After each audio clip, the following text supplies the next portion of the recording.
So guys, go ahead. We're operating without a lot of D linemen today. Is everybody okay on that? Yeah, no long-term things, but Eric had a guy, I believe was growing. He'll be day to day. And I believe Kerr was the same thing. So we're just missing a couple guys with wear and tear. It's part of camp, so it was tough to get through it all. It's only been a few practices, but I mean, you had expectations for Trey coming into camp. Lance, has he kind of met those expectations progress-wise? Yeah. I think he's playing how he hoped he would. You never know, so you don't try to put a lot on guys. You just want to see what happens and put the offense in and see how he handles it, and he's been handling it well, so getting better each day. When Dee Ford is out there, what are you looking to see when he's trying to rush McGlinchey or somebody? Not much. We know what he can do, so I'm just hoping he keeps coming out there without any setbacks. So he's played in this league long enough, so I'm just hoping that anytime the back is like it's been for the last couple of years, I just hope it doesn't act back up. Following up on that, do you not have expectations for him? You just, kind of, if anything you get from him is found money. Is that kind of how you have to approach it? Yeah, I think that's how approaching him. That's how approaching Hurd. I mean, these guys haven't played, Hurd in 2 years and Dee Ford in about a year and a half. So when you look at that, and they've had some issues with that, I mean, you can't just flat out count on it. But we know they're two good players that would help us a lot, and really hoping that they'll get to week one and hopefully be able to help us out throughout the whole year, not just week one. I mean, this is probably looking too far ahead, but since your first two games are on artificial turf, does that factor into any timeline with those kind of guys? No, not with me. Given what you said about Dee, I mean, today, I don't know how many snaps he played, but a fair amount, and he's not exactly going half speed, he's falling down, and all this stuff.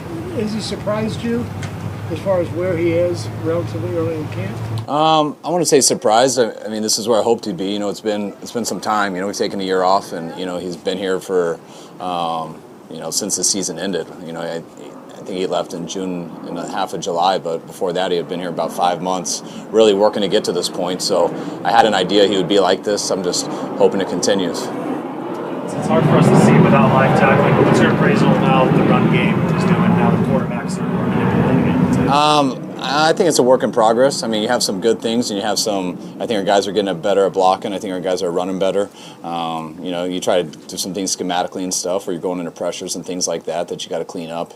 We had a couple balls on the ground today, which is never good. Anytime you're doing that, you got to back it up. So, but I've been happy with the progress. Guys are working. It's where you expect in camp, and hopefully it'll keep getting better. What did you see today on those fumbled exchanges in the ball phase? Just when there's some indecision between pulling it and taking it. Sometimes the backs hold on to it too hard. There's an element there. You got to kind of slow play everything, and when you slow play everything in football, eventually it's got to be explosive and you got to go. So you got to have two guys kind of moving the same speed, and when there's a little give and take, that's what happens. Is it more give and take and less communication?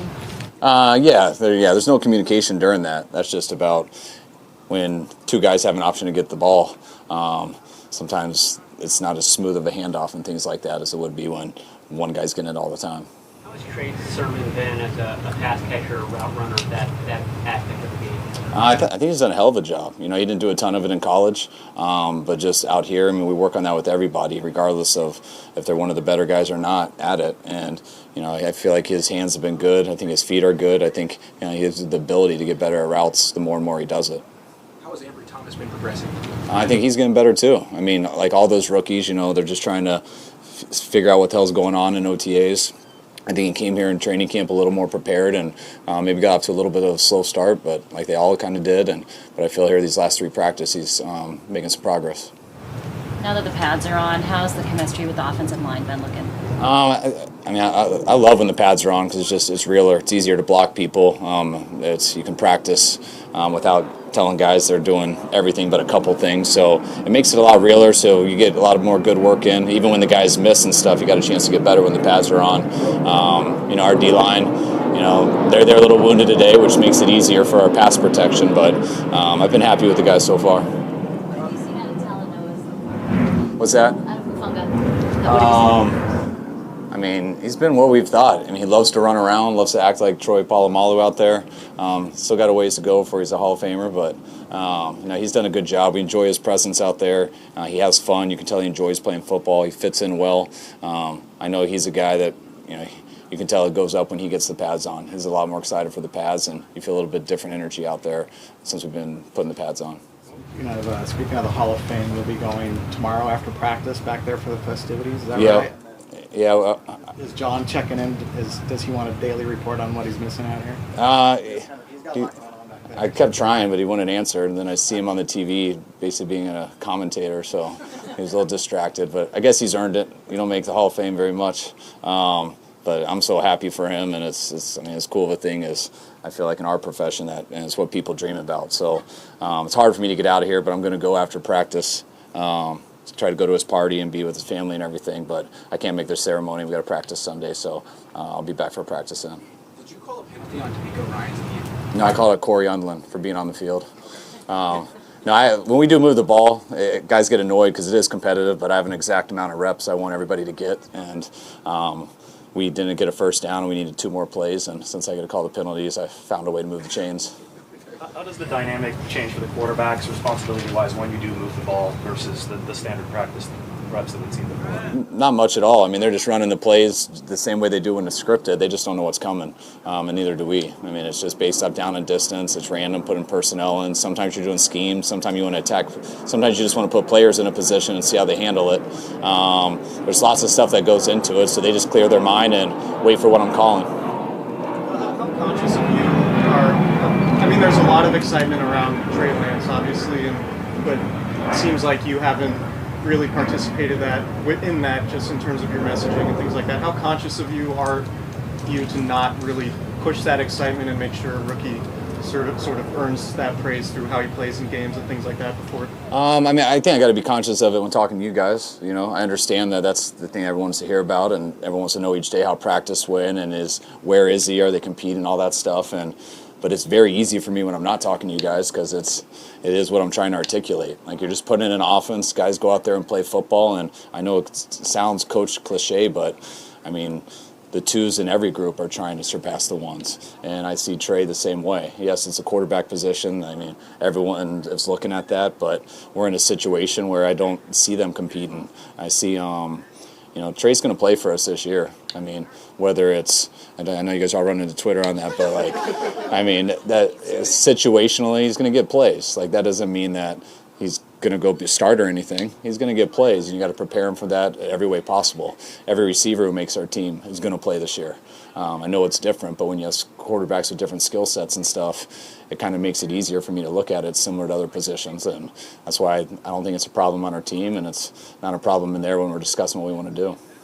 Mosley look coming back today for you, and what was he able to do, or how much contact did you have with him when he was? He was able to exercise and stay in shape and stuff since he didn't have any symptoms and things like that. I didn't really focus. I saw him out there today. It messed me up a couple times. I kept seeing 41, and I'm just used to Mosley being 41, and he looked a lot thicker playing strong safety. Then I realized he was 4, so that caught me off, but I'm excited to go and watch him on the tape. Same question for Juwan Jennings.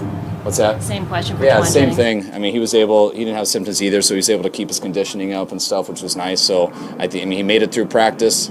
A joke that he has fresh legs because they've been all chilling for about a week, but we're hoping those guys can help us out this year, so it's great to get them both back. You said no one's really separated themselves in the back end of that wide receiver. Do you think it's going to take a preseason game or 2 to get an idea of the back end of that group? Probably. I mean, you want to see how guys react in those games and things like that.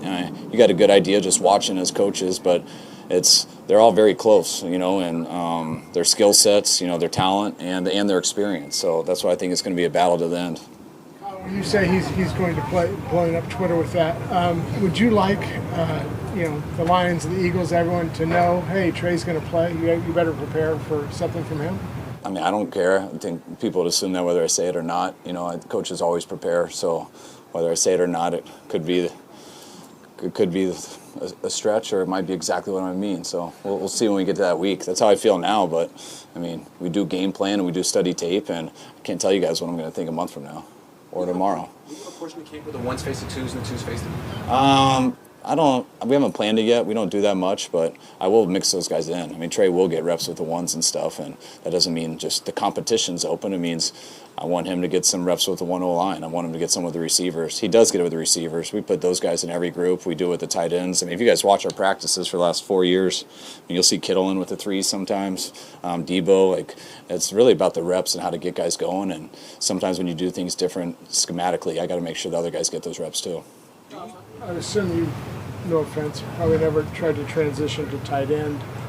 Is for Jordan Matthews, is the biggest challenge the blocking aspect, or? Yeah, I mean it's a different world in there when you got to go against Armstead as compared to K1.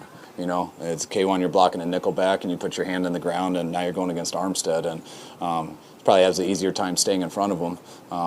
But you got to be able to handle that load. And what's been cool about Jordan, you got to put the weight on so you physically can do it, but you got to have the right mindset too. And I know I wouldn't want that, but Jordan said he wanted it, and you can see out there he's a physical guy. He doesn't flinch at all.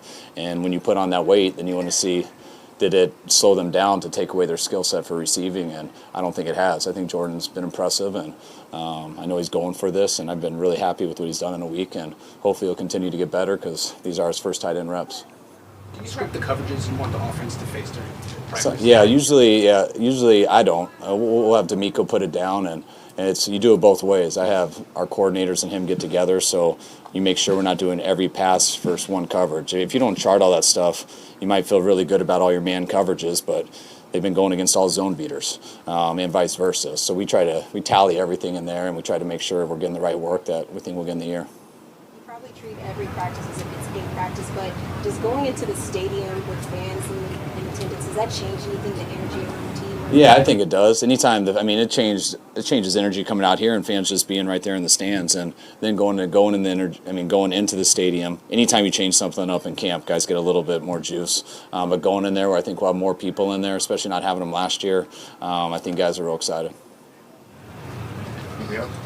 All right, guys, thanks.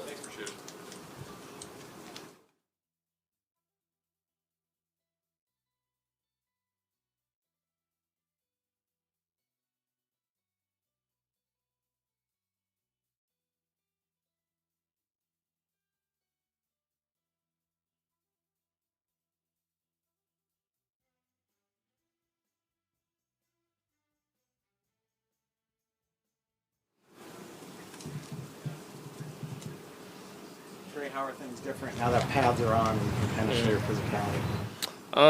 It's a lot different. I know just going through OTAs and stuff. I mean, you just moving around with no pads. I mean, it's a little different once you actually gotta just bang into some guys. But I mean, it's been fun so far, and I just love the fact that I'm just competing and just getting better. Now that you're through kind of the first reinstall after you got back, what's your comfort level in terms of the offense? I'm definitely getting more comfortable. It just takes more practice and just focusing on the details each and every day. So, I mean, I just feel like the more comfortable I get, the more it's all key to just how well I improve each day. What's your background as a route runner? Did you not get to do that a lot in college, and are you sort of eager to kind of show that aspect of your game here? I've done it a little bit at Oklahoma throughout my years there.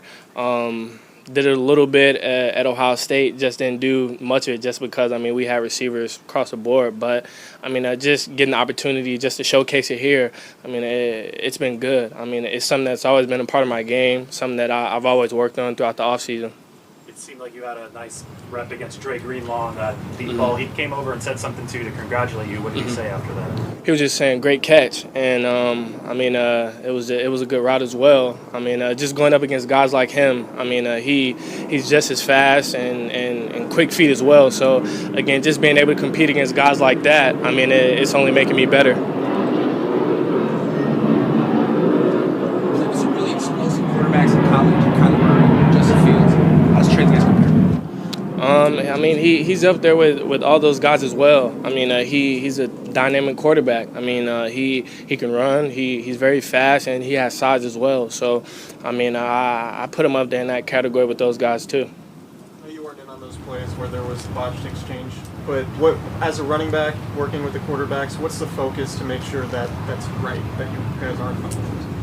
Really just focusing on the tempo. I mean, throughout the exchange, if you got good tempo, it makes the reads easier for the quarterback and for the running back as well. So I mean, that's really just the main focus point throughout practice when we're working on it. What's the biggest difference in going from an offense where you were mostly out of the shotgun and going more single back stuff? It's sort of it's really a big difference because I mean I was never really in the eye. I mean my first time doing it was when I got to Ohio State. So I mean just coming here and just being able to adapt is definitely something that I've worked on. I mean I really don't have a choice. I mean it's just what we do. So I just tried to focus in on it. I mean even after practice, just working on my steps and everything, just get more comfortable with it. Is the timing the biggest difference with that? Yeah, just the timing in your track. I mean, usually in the gun, your track is a little bit different than being in the eye. So, I mean, again, it's just something that I've been just trying to focus and hone in on just to get better at. Now that you've been on the field with Bobby Turner a lot more, how has that relationship kind of grown? It's great. I mean, Coach Bobby T, he's a great dude. I mean, he coaches us hard and he expects a lot out of us. And I mean, that's all you can ask for in a coach. I mean, just to continue to push you. And I mean, that's just the coach of the running back room. He expects greatness out of every single person in that room. So, just being on the field with him, being coached hard. I mean, I just love it. What's one thing that he's kind of the key thing that he's given you since you've gotten here? Just continue to focus on the little details, and I mean he has a saying, just hear what I say, hear what I don't say, and again it just goes to focusing on the little things with each and every play, so that way I mean you're able to be in sync with the entire offense. Is there a little extra excitement getting into Levi Stadium tomorrow? Yes, it is. I mean, it's a great stadium, and I'm just excited just to be in there for the first time, just being on the field. I mean, I can't wait. What's your experience? I know all the defensive players are coached to really get after the ball, even after the play's over. Mm-hmm. Some running backs say that's a little bit of an adjustment. What's that been like? It's been I'm pretty much used to it. I mean, I've been through that a lot before, and I feel like it only gets you better as a ball carrier. I mean, protecting the rock, that's the most important thing. I mean, if you can't protect the ball, you can't be on the field. So, I mean, just having a great defense that's constantly just punching at the ball, just making you work. I mean, again, it just makes you better. One of the staples of this offense is pre-snap motion. How much are you like in tune with that, even if it's not with you? Like, what kind of chaos does that maybe create before the snap? Just having a lot of movement is definitely one of the things that the coaches, I mean, told us from day one. I mean, do a lot of movement pre-snap, so you really just got to lock in, and it just helps you read the defense a little bit better. I mean, just seeing where everybody align, seeing how they adjust. So. It's definitely been something that I had to just focus in on. I mean, just making sure you're not false starting or anything like that just because we move quite a bit. How much does that add to the workload for you in terms of learning the playbook? Quite a bit because, again, Coach Bobby T, he tries to make sure we know everything so that we're prepared. So, I mean, down to the motions, I mean, we have to know it all. I mean, it's just what he expects out of us, and it definitely helps out a lot. Thank you.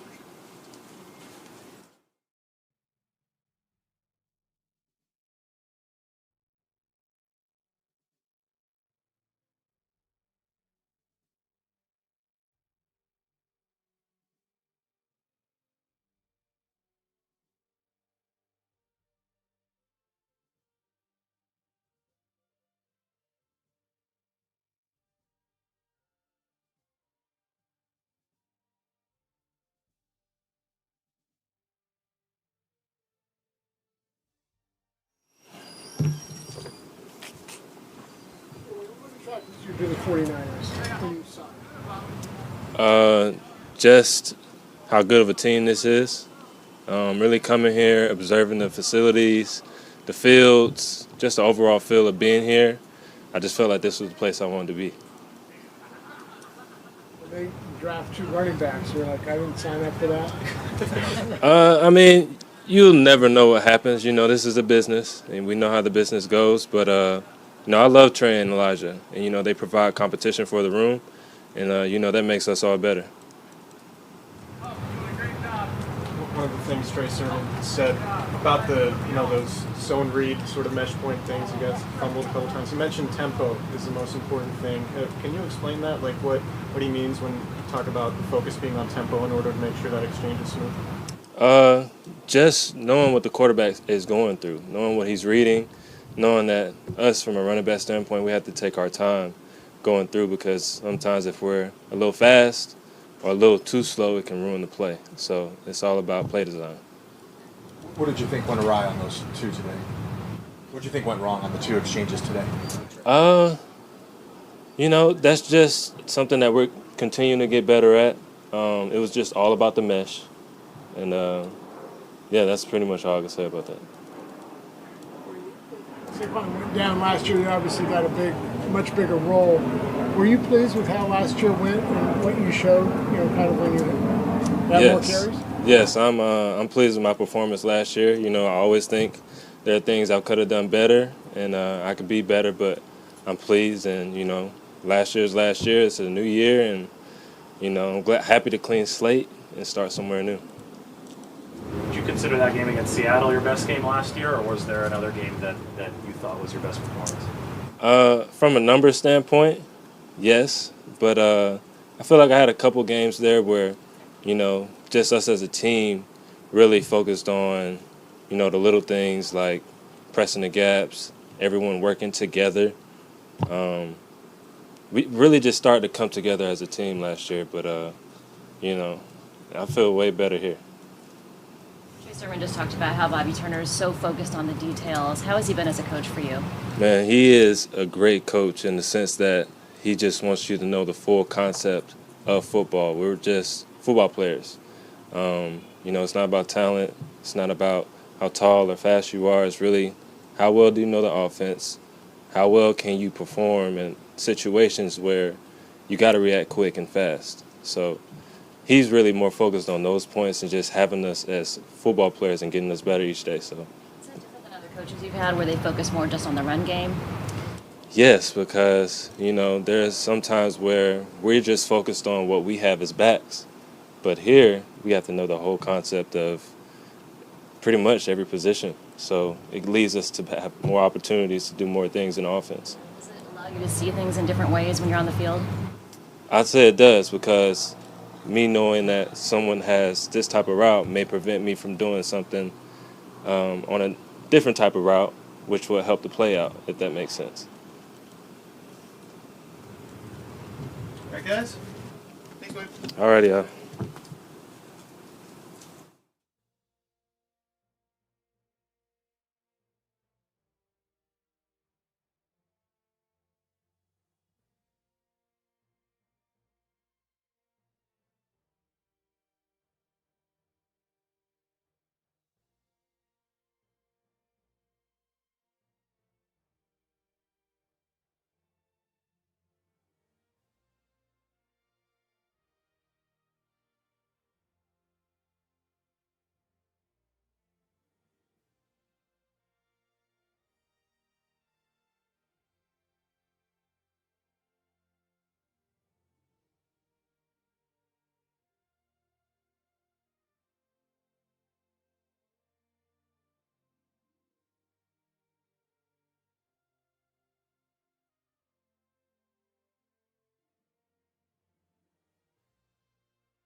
Wheelchair, huh?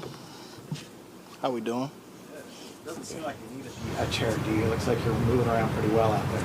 Oh yeah, we stacking days. We getting better. It's been a long process, but we got a great team of people. So I am feeling good, but I'm not where I need to be. But we working every day. Is there a point in the process where you felt like you turned a corner and you were optimistic about getting back to 100%?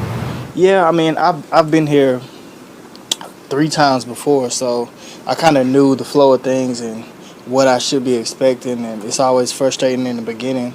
But as you keep pushing, keep rehabbing every day, you'll break through a wall, and everything start feeling better. You'll feel more functional. It's just a feel thing. So When you say you've been here 3 times before, what do you mean? I've hurt my back. Yeah. You didn't have another procedure? Nah, I've had 2. I can't really have a 3rd one. So. Did you consider retiring at any point? If so, how close did you? Hell no. And no. I put in too much work. I haven't put my best ball on tape yet. So, this is my life. This is what I do. Kyle's mentioned how tricky it is to manage this stuff. How do you sort of manage your expectations, and what are your expectations? My expectations is to be a little bit better than I was the day before. That's hard to do. And then once I get there, then I'll start stacking on top of, making my weaknesses my strengths. You know what I mean? So it's part of sports. You mentioned a breakthrough. Would that come around the time that you renegotiated your contract, or was it after that? No. It was just, it's been like, almost a year now, so I can't really remember, that time frame, where it's so long ago. It's just, and it's all subjective as far as what you mean, as far as breakthrough. I never really lost my ability to do anything. It was really just, getting my back, where it needs to be so I can hit people. So, we're just going to keep working. The breakthrough is going to be when I get sacks, Kyle's kind of referred to your injuries as a moving target. Has it been pain in different areas in your back? Or do you know what you mean by that? Yeah, it's actually a great analogy. At first, we wasn't sure. Usually with back situations, it's pretty common to herniate an L5, but we wasn't sure if it was a disc problem, was it a chronic problem. It was a little bit of everything. So we just got a great team of doctors. We got a great team of trainers, rehab coordinators. So we kind of just took everything, one step at a time. And as new things came up, we just handled it right there. You know what I mean? So what was an average day of rehab like for you? What kind of stuff were you doing? With any back, the typical or spine situation is all mobility and stability. That sounds simple, but it's just a bunch of core work, a bunch of stretching. You just got to do the right things and kind of ride the wave. You're going to have good days, bad days. You just got to ride the wave. Most people would get frustrated and they will let it go. So. How did you not get frustrated? If you love the game, I love what I do. I got a great support team. My family is great. I had no excuses. As long as I could keep doing it, as long as I wasn't risking anything, I was going to give it a shot. That's how I go. That's how I roll. Is that risky? Does it in the back of your head? Nah, because everything that we do is safe. Everything that we do is checkpoints. We're not just stepping out on the field taking a risk. Like, hey, just see what you can do. There's a long process. We've seen a bunch of doctors. We have had a bunch of evaluations, MRIs. We have great people, a lot of great people involved. So we're not just throwing things at the wall hoping it stick. When you started camp and you were working on the side with Nick Bosa as Nick does his recovery, do you guys talk at all about trying to get back to the level you were at in 2019? Yeah and no. We don't really like to look back at 2019 because that D-line is different. We stay on the field, everything would take care of itself. me and him just gonna build off of what we started really in training camp last year. We just want to build off of that and just stay on the field, just stay healthy. How much better is Mike McGlinchey to go against this year since he's added a little bit more strength? Mike has always been great. I've always had to bring my A game against Mike, so the added strength that's definitely gonna help him in the regular, and it's gonna make me work a little bit more to really get my pad level down because he can't anchor a lot more now. So Mike is gonna be great, man. One thing Nick said about his recovery is that it was really tough for him because the way he felt physically impacted the way he felt mentally, just in terms of not being able to function as he normally would. Did you go through something similar? And just given your experience with the back injuries, were you able to use any of that to say, okay, eventually I'm going to get there? Just what was that mental process like for you? Yeah, when we had to go to Arizona and we was in the hotel, that really hit me at that time. And really it was having to look my teammates in the eyes, and I really couldn't help. Couldn't do anything, and just being down in the. I mean, you're gonna go through. That's part of physical therapy and being injured with any athlete. You're gonna go through some dark times, but that's why we are who we are. You just gotta keep going. You gotta fight through it. Small wins help you along the way, though. Once one thing starts to feel better, it's just like, okay, I'm good. Then the next thing will happen. So you just keep riding that wave. And breakthrough is the word we've been using. So one day you would have a breakthrough. That's just what it is. It's the name of the game. Did music help you? I know. Music always helps. You know what I mean? More so though than maybe normal? Nah, I wouldn't say more than normal. Just the people around me. People around me, my family, my coaches. Just got to be tunnel vision. I journal and all that, so I'm pretty good spiritually. That really helps me, with a lot of stress. It's a stressful job for everybody, so I got a bunch of tools in the toolbox that help me. I'm sure you don't want to get super specific about exactly what was going on, but it was described by John and Kyle, at least initially, as an upper back, and I think reportedly your other two issues were more lower back. Was this in some ways much different when you dealt with in the past? Well, I actually learned something new. Yes, we did think it was the upper spine, but it's all connected. And being that the issue started with the lower, it affected the upper. You know what I mean? So it's kind of like a chain effect. Once one thing starts to be affected, it starts to compensate up top. You know what I mean? So, yeah, it did start up top. At least we thought it was initially. But like I said, we did a lot of testing. We just ran down the line, checked every box, found problems, got solutions. A couple more guys. I'm assuming, because it was right after week one, I'm assuming that at that point they're not like, hey, Dee, you're going to miss the last 15 games. What was the process? I mean, were there through that time where you're like, maybe I can get back in a couple weeks, and then were you talking about Arizona? Yeah, initially when it happened, it came out of nowhere. I just woke up and just felt a little pulling in areas that it shouldn't have been, it's not safe to kind of try to push through.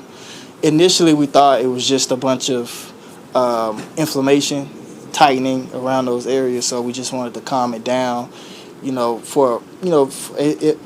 it was 4 or 5 weeks, but then that turned into 10 weeks, then it turned into 15. So we actually, as things progressed, we just kind of found out that this thing is going to take a little longer than we expected. So, but we got it done.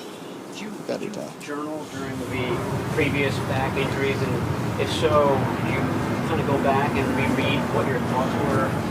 I did. I've always journaled. I didn't really have to go back. I got a kind of a really good photographic memory, so I kind of remember the things that I did. And my first one was all the way back in 2011 when I was in college. So I still remember the day that it happened in college. I remember how everything happened, how everything was slow. It was progressive. It wasn't anything just impactful. It was just kind of a slow, progressive thing that happened. So.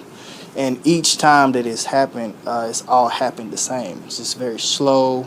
It's kind of just a chain effect. So I kind of know the wave, kind of know where I gotta start doing, and it's hard. Most people can't come back from it, but I've came back 4 times now.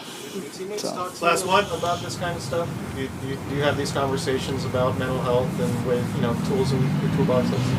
I'll be honest, we do, but I feel like we should talk about it more. I think I have a great agency. I have a great family, so the people around me we always check up on each other. So that's one thing we don't really, take for granted is our mental health. So I really haven't had any issues with that. But yes, we do talk, but we should talk a little bit more. Thank you, Dee. Yep. Thank y'all.